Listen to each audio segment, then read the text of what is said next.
Okay, my room's a mess. Everything is disgusting. I just got home, and right when I got home, I started making this ravioli. Don't fall. Hey, don't fall on me, okay? My room's a mess, everything, but I needed to record this because I could be wrong, but I just had this enlightenment. Hold on. Let's like put myself, yeah, come on. Okay. Should I just fix this in real time? Okay, hold on. Let me fix the background so people don't get annoyed. Okay, that's kind of better. Okay, I had this enlightenment as I was making this ravioli because I forgot why I was thinking about it. But I was thinking about how I'm so petty.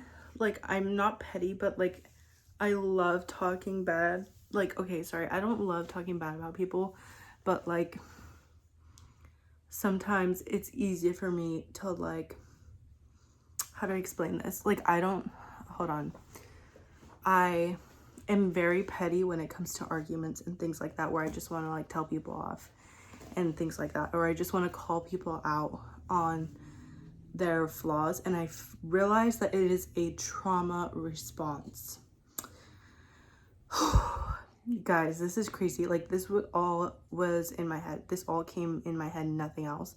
And I could be wrong. It's so hot in here, but I'm too lazy to pause this video and open my windows and turn my fan on. So anyways, if I start sweating, that's why.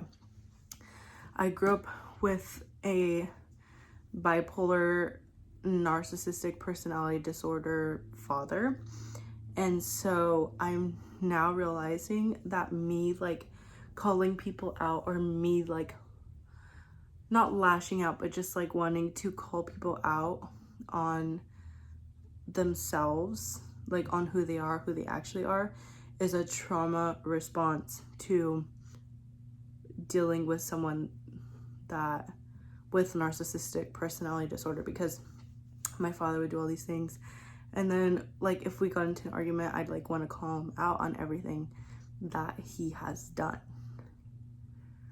that he actually does not claim to be. And so yeah, and then like I just heard something recently about him, and I'm like my first response is to like go on the internet and call him out on all his things, because people believe that he's a certain way, but he's actually not. He's actually a narcissist. That's what narcissists do. They hide. And so it makes me upset, because the community that I live around is like, oh my gosh, this guy is so cool. But he's actually the worst person I've ever met in my entire life. He's caused so much damage in my life and in my family. And so I heard about something about him, and then I was like, oh, so I'm gonna make a 10-part series about how what he's done to me and what he's done to everyone else that I love. But I was like, why do I want to do that so bad? Like, and especially as a Christian, like, I'm not going to do that. But it's because I'm just so, like, that's what you do when you deal with someone that has a narcissistic personality disorder, because you just want to call them out on who they actually are, instead of this like imaginary thing that they make everyone believe. And this is like my automatic response to every argument I have, is like being petty and calling people out on all of their flaws. And I just realized this right now, and I don't get into arguments often, and I'm not really someone that like gets into like I don't really do that.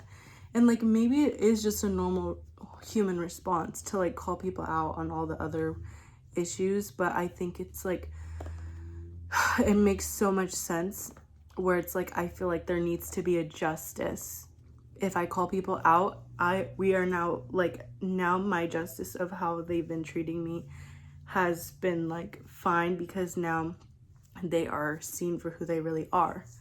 But that's not true. And now that I think about it, I feel like that's how many arguments have been in my life, or like how I handle conflict. And that's not the correct way to handle conflict. And I don't know if there's a certain term about it, but I'm gonna look this up after, because I've never thought about it. I've never thought about it until right now. So yeah, I just came to that realization, but I'm gonna eat this ravioli right now and become fat and maybe watch some Kuriko. So yeah, that's all.